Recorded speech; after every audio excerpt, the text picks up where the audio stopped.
कृपाचार्य तथा द्रोणाचार्य। गौतम ऋषि के पुत्र का नाम शरद्वान था। उनका जन्म बाणों के साथ हुआ था। उन्हें वेदाभ्यास में जरा भी रुचि नहीं थी और धनुर्विद्या से उन्हें अत्यधिक लगाव था। वे धनुर्विद्या में इतने निपुण हो गए कि देवराज इंद्र उनसे भयभीत रहने लगे। इंद्र ने उन्हें साधना से दिगाने के लिए नामपदी नामक एक देवकन्या को उनके पास भेज दिया।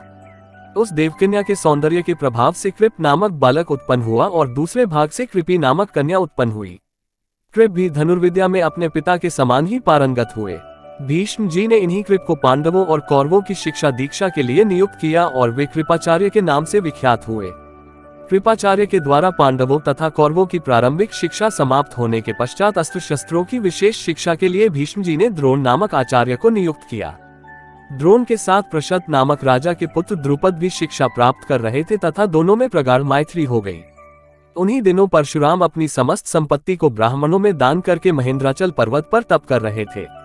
एक बार द्रोण उनके पास पहुंचे और उनसे दान देने का अनुरोध किया। इस पर परशुराम बोले, वत्स तुम विलंब से आए हो, मैंने तो अपना सब कुछ पहले से ही ब्राह्मणों को दान में दे डाला है। अब मेरे पास केवल अस्त्र शस्त्र ही शेष बचे हैं। तुम चाहो तो उन्हें दान में ले सकते हो। द्रोण यही तो चाहते थे, अतः उन्होंने कहा, हे गुरुदेव, आपके अस्त्र शस्त्र प्राप्त करके मुझे अत्यधिक प्रसन्नता होगी, किंतु आपको मुझे इन अस्त्र शस्त्रों की शिक्षा दीक्षा देनी होगी तथा विधि विधान भी बताना होगा। इस प्रकार परशुराम के शिष्य बनकर द्रोण अस्त्र शस्त्रादि सहित समस्त विद्याओं के अभूतपूर्व ज्ञाता हो गए। शिक्षा प्राप्त करने के पश्चात द्रोण का विवाह कृपाचार्य की बहन कृपि के साथ हो गया। कृपि से उनका एक पुत्र हुआ। उनके उस पुत्र के मुख से जन्म के समय अश्व की ध्वनि निकली, इसलिए उसका नाम अश्वत्थामा रखा गया। किसी प्रकार का राजाश्रय प्राप्त न होने के कारण द्रोण अपनी पत्नी कृपि तथा पुत्र अश्वत्थामा के साथ निर्धनता के साथ रह रहे थे। एक दिन उनका पुत्र अश्वत्थामा दूध पीने के लिए मचल उठा, किंतु अपनी निर्धनता के कारण द्रोण पुत्र के लिए गाय के दूध की व्यवस्था न कर सके। अकस्मात उन्हें अपने बाल्यकाल के मित्र राजा द्रुपद का स्मरण हो आया, जो कि पांचाल देश के नरेश बन चुके थे। द्रोण ने द्रुपद के पास जाकर कहा, मित्र, मैं तुम्हारा सहपाठी रह चुका हूँ। मुझे दूध के लिए एक गाय की आवश्यकता है और तुमसे सहायता प्राप्त करने की अभिलाषा लेकर मैं तुम्हारे पास आया हूँ।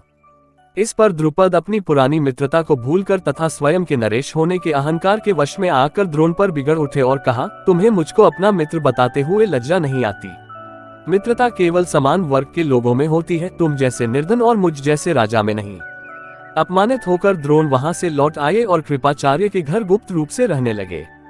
एक दिन युधिष्ठिर आदि राजकुमार जब गेंद खेल रहे थे तो उनकी गेंद एक कुएं में जा गिरी। उधर से गुजरते हुए द्रोण से राजकुमारों ने गेंद को कुएं से निकालने लिए सहायता मांगी। द्रोण ने कहा, यदि तुम लोग मेरे तथा मेरे परिवार के लिए भोजन का प्रबंध करो तो मैं तुम्हारा गेंद निकाल दूंगा। युधिष्ठिर बोले, देव, यदि हमारे पितामह की अनुमति होगी तो आप सदा के लिए भोजन पा सकेंगे। द्रोणाचार्य ने तत्काल एक मुट्ठी सीख लेकर उसे मंत्र से अभिमंत्रित किया और एक सीख से गेंद को छेदा। फिर दूसरे सीख से गेंद में फंसे सीख को छेदा। इस प्रकार सीख से सीख को छेदते हुए गेंद को कुएं से निकाल दिया। इस अद्भुत प्रयोग के विषय में तथा द्रोण के समस्त विषयों में प्रकांड पंडित होने के विषय में ज्ञात होने पर भीष्म पितामह ने उन्हें राजकुमारों के उच्च शिक्षा के नियुक्त कर राजाश्रय में ले लिया और वे द्रोणाचार्य के नाम से विख्यात हुए।